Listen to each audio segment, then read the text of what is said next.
warning device. During potentially dangerous weather situations, specially built receivers are automatically activated to warn of impending hazards. When there's a threat of or existing severe weather, this will be postponed until the first available good weather day.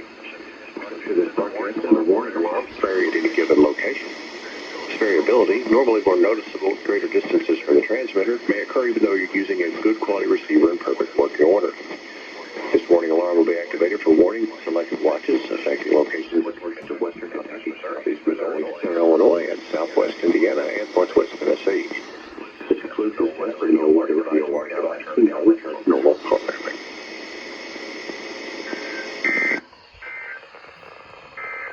This is NOAA Weather Radio Station KIH